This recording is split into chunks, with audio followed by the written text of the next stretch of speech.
Chers élèves, bonjour. J'espère que vous allez bien. Aujourd'hui, je vous propose une activité de lecture dont l'objectif est de reconnaître le dénouement dans une pièce théâtrale. Comme support, vous avez l'extrait de la pièce Des parents dans l'embarras, scène 6 de son auteur Pierre-Marie Épinay. Alors, prenez vos manuels, page 150. Rappelons d'abord quelques notions relatives à l'espace théâtral. Le terme dramatique désigne ici tout ce qui est relatif au théâtre, et non pas ce qui est douloureux ni ce qui finit mal. Le mot théâtre vient du grec théoria, qui signifie action d'examiner. Le texte dramatique est donc avant tout le support d'un spectacle qui repose sur la présence physique des acteurs. Ceux-ci font exister le texte en jouant devant un public, grâce à leur voix, à leurs gestes et à leur corps. Pour ce qui est de la structure d'une pièce de théâtre, l'espace scénique, qui est composé de plusieurs éléments. La salle en elle-même, où le public est disposé en demi-cercle autour de la scène. Le rideau qui fait office de séparation entre les spectateurs et les acteurs. Les décors contribuent à mettre en place le lieu de l'action. Les costumes, les accessoires et le maquillage servent à transformer les acteurs en personnages de la pièce. 2. Nous avons l'action. Découpée en actes et en scènes, l'action dramatique relate le plus souvent tous les événements qui permettent de passer d'une situation de départ, dite situation initiale, à une situation d'arrivée, dite situation finale. On distingue 4 étapes dans cette progression. A. L'exposition. La première scène d'une pièce donne, en général, tous les renseignements nécessaires à sa compréhension. Le lieu, l'époque, les personnages, leur identité, la relation qui les unit et l'intrigue. B. Le nœud dramatique. L'ensemble des conflits qui font obstacle à la progression de l'action, atteint leur paroxysme. C. Les péripéties, aussi appelés les coups de théâtre. Ce sont tous les événements inattendus qui surviennent et qui modifient le déroulement de l'action. D. Le dénouement. Et c'est le sujet de notre cours d'aujourd'hui. C'est le moment où tous les conflits sont résolus, où tous les obstacles et toutes les difficultés sont surmontés. C'est aussi la fin de la pièce. Le dénouement fournit des indications sur le genre auquel appartient la pièce. Une fin heureuse est l'apanage de la comédie. Une fin cruelle, celui de la tragédie. Maintenant, passons à la lecture du support. Il s'agit d'une pièce théâtrale qui traite le sujet de l'éducation des enfants. Scène 6. Le psychiatre et Martin sortent du cabinet très cordieux et goguenard. Le psychiatre: je crois que nous avons résolu le problème. Martin: vous n'allez pas croire. Père emprunté: nous sommes très heureux de cette heureuse issue, mais dites-nous un peu de quoi il s'agit. Martin au docteur: dis-leur, Tobib, c'est quand même ton job. Le psychiatre: eh bien voilà, après quelques conciliabules, nous nous sommes mis d'accord. Votre fils et moi, pendant une semaine, je lui prête ma Ferrari rouge et lui me prête ses parents. Cela vous convient-il? La mère interdite: si c'est pour son bien. Alors, pour la mise en situation, on va faire un petit rappel des étapes précédentes de la pièce et les événements qui y sont survenus. A. La scène d'exposition. Les parents souffrent des demandes permanentes, incessantes et surprenantes de leur fils gâté et capricieux. Le nœud dramatique. Le petit Martin demande cette fois-ci à son père de lui acheter une vraie Ferrari rouge. Les péripéties, embarrassés et saturés, les parents décident de consulter un psychiatre, le docteur Spock, pour les aider à résoudre le conflit, leur problème avec leur fils Martin. Voilà une liste de mots pour enrichir votre lexique.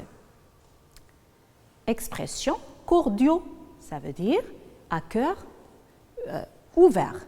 Goguenard, qui a l'air de se moquer. Emprunter signifie embarrasser. Et su, c'est une solution. Job, ça veut dire boulot ou un travail. Conciliabule, ça veut dire une discussion, une conversation ou un échange entre deux personnes. Interdite, ébahie, étonnée, surprise. Bien sûr, on parle de la maman. Alors, voilà des questions de repérage pour vous aider à mieux comprendre l'extrait. A. Repérer les indices qui montrent que le texte est du genre théâtral. Voilà, comme réponse, on peut relever les expressions suivantes. La scène, les protagonistes, leur nom à la marge, le dialogue, les didascalies et les types de phrases. Maintenant, passons à la phase de je m'exerce. Que vous évoque le titre des parents dans l'embarras? Oui, c'est le conflit entre les parents et leur fils Martin. Qui sont les personnages en présence? C'est le psychiatre, le père, la mère et leur fils Martin.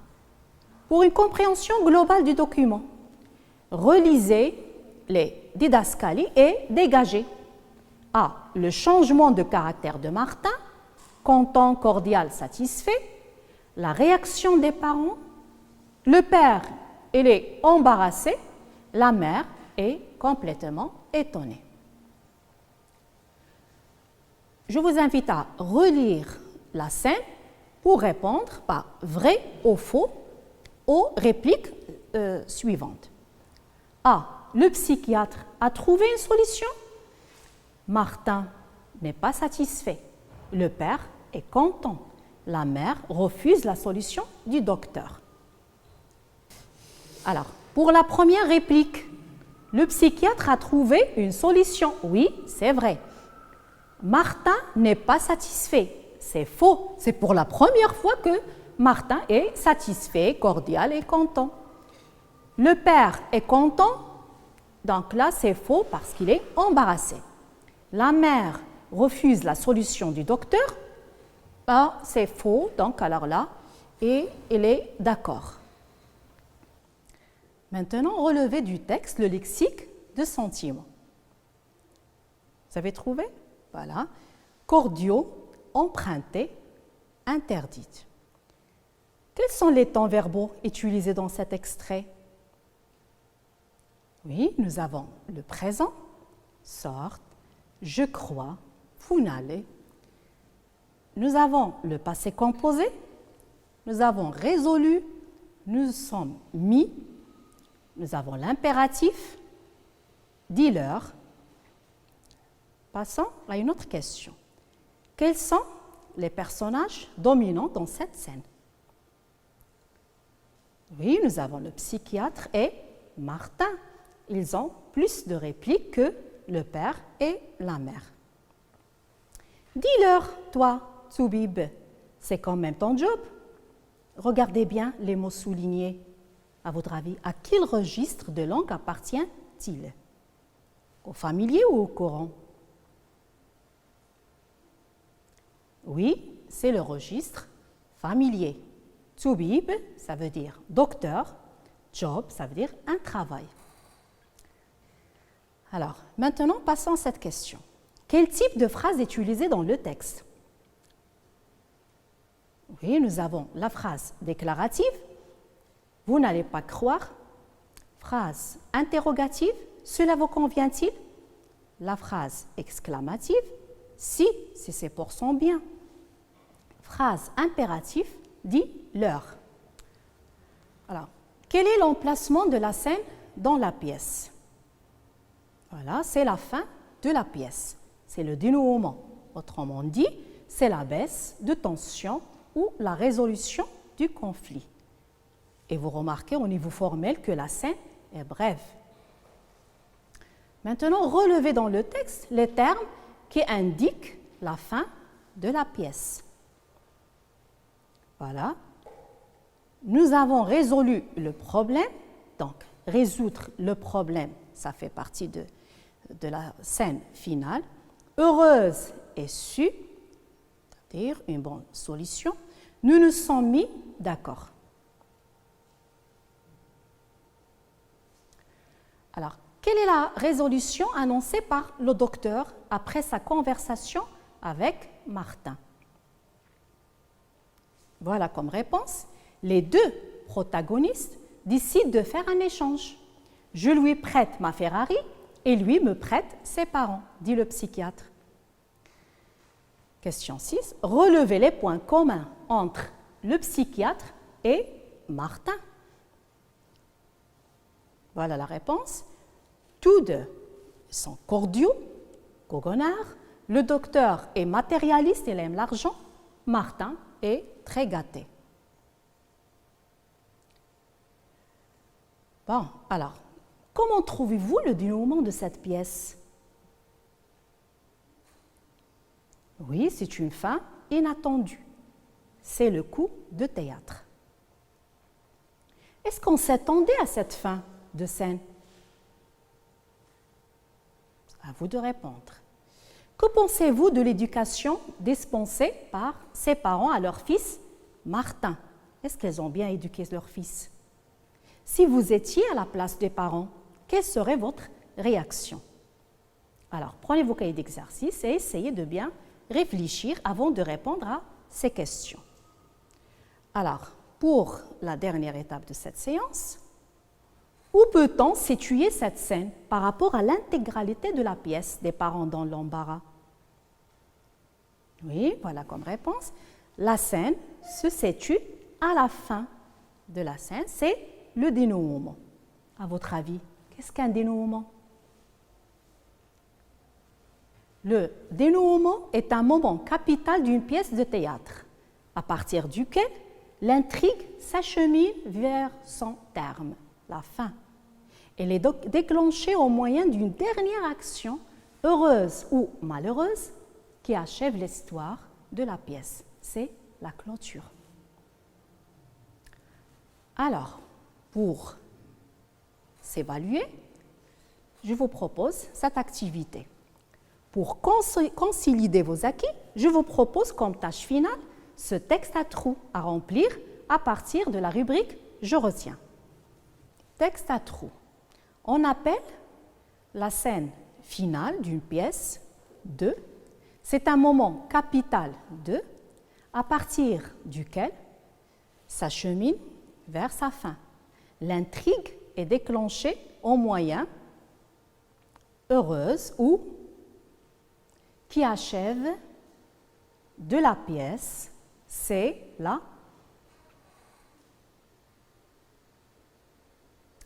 Voilà la solution. Le dénouement, c'est un moment capital d'une pièce de théâtre à partir duquel l'intrigue s'achemine vers son terme. C'est la fin. Elle est déclenchée au moyen d'une dernière action, heureuse ou malheureuse, qui achève l'histoire de la pièce. C'est la clôture. Alors, je vous propose cette grille d'auto-évaluation. Alors là, vous allez vous demander si vous êtes capable de reconnaître un dénouement dans une pièce théâtrale. Vous allez répondre par oui ou non. Est-ce que vous êtes capable de dégager les personnages sur scène? Si vous êtes capable de relever les indices qui renseignent sur la baisse de tension. Comme prolongement, je vous invite, mes chers élèves, à dramatiser la pièce des parents dans l'embarras. Mes chers élèves, voilà un autre extrait que vous pouvez lire comme prolongement à cette séance.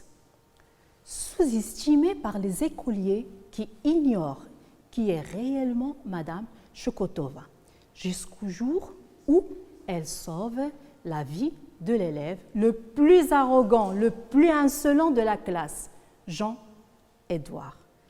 Les auteurs, Jean-Édouard. Au secours, une guêpe m'a piqué la langue. À l'aide, j'étouffe.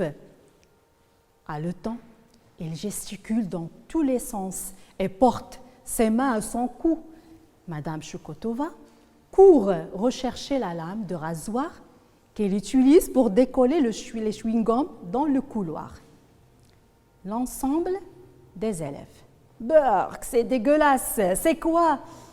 Barbara, c'est une lame de rasoir pour décoller les chewing-gums. Madame Chokotova. Quelqu'un a un briquet?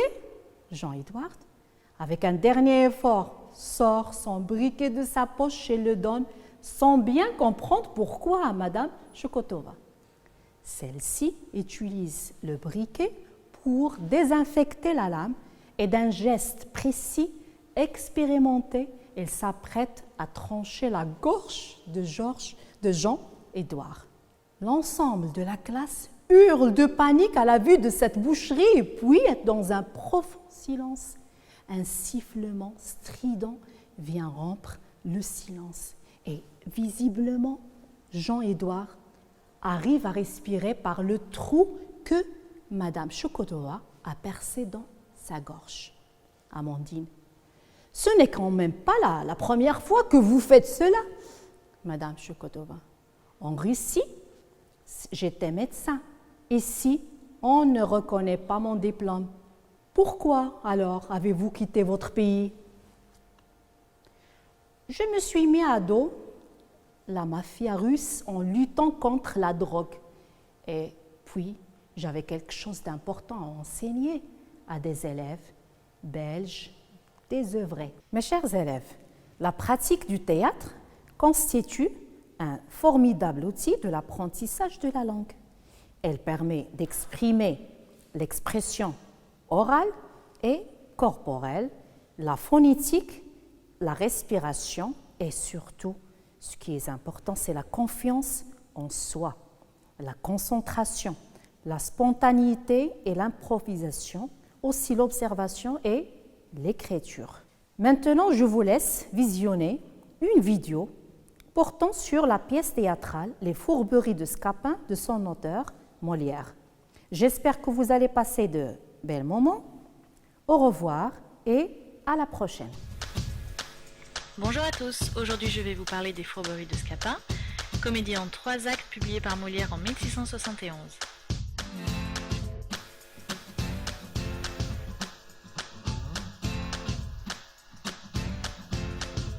Octave est désespéré par le retour de son père qui veut le marier à la fille de Géronte. Il s'en plaint à son valet Sylvestre, acte 1, scène 1.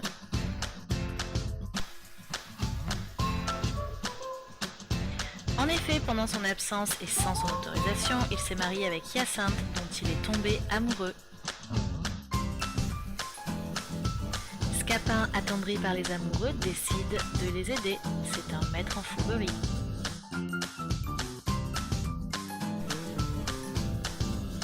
Il doit faire en sorte qu'Argante accepte le mariage. De plus, il doit lui soutirer 200 pistoles pour subvenir aux besoins de Hyacinthe. Lorsque son père Argante apprend les choses, il est très en colère et souhaite faire rompre ce mariage. Acte 1, scène 4.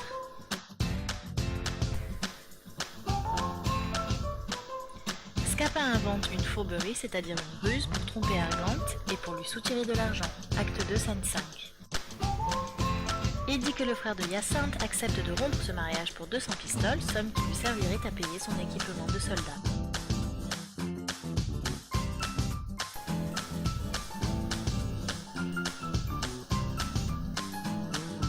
l'effrayer, Scapin déguise Sylvestre en ce fameux soldat. Terrifié, Argante cède et donne l'argent demandé.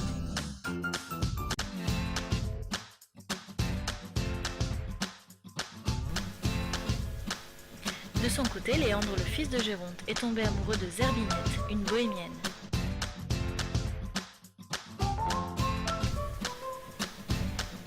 Léandre a besoin de 500 écus pour payer la rançon demandée par les Égyptiens pour qu'ils ne lui enlèvent pas celle qu'il aime. Acte de scène 4. Scapin accepte de les aider malgré le fait que Léandre les menaçait, pensant qu'il avait trahi son secret à son père. Scapin, effrayé par son maître qui le menaçait de son épée, lui a ainsi avoué tous ses mauvais tours.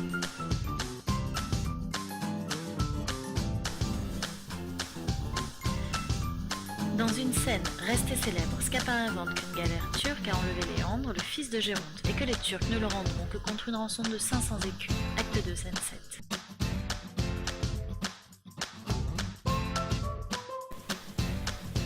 Malgré son avarice et après avoir proposé des solutions peu réalistes, Géronte finit par céder et donne à Scapin la somme demandée. Mais Scapin veut se venger de Géronte à cause duquel il a avoué à Léandre les mauvais tours qu'il lui a joués.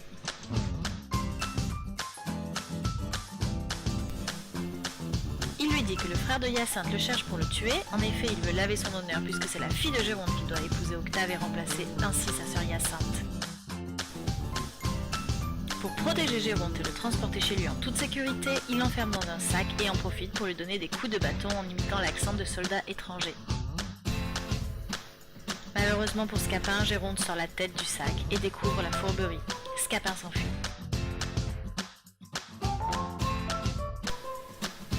Zerbinette, qui ne connaît pas Géronte, le croise et lui raconte sa propre histoire, la fourberie de la galère imaginée par Scapin pour lui soutirer de l'argent. Acte 3, scène 3. Géronte et Argante se rendent compte que Scapin les a trompés pour obtenir de l'argent. Ils sont en colère et veulent le punir. Acte 3, scène 6.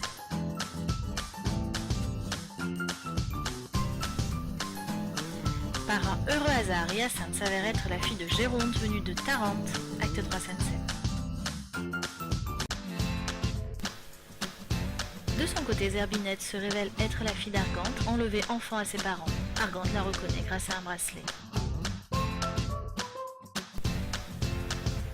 Dans une dernière fourberie, Scapin fait semblant d'être blessé à la tête et mourant. Acte 3, scène 13. Argante et Géronte finissent par lui pardonner. Géronte ayant quand même beaucoup de mal à lui pardonner les coups de bâton. La pièce se termine sur les personnages s'en allant pour fêter tous ces heureux événements et par Scapin qui rajoute « Et moi qu'on me porte au bout de la table en attendant que je meure ». Dernière fourberie bien sûr.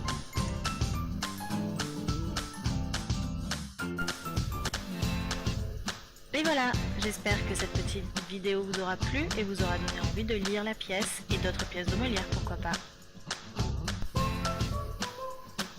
Abonnez-vous à ma chaîne pour plus de vidéos, ma classe de français facile. Merci et à bientôt.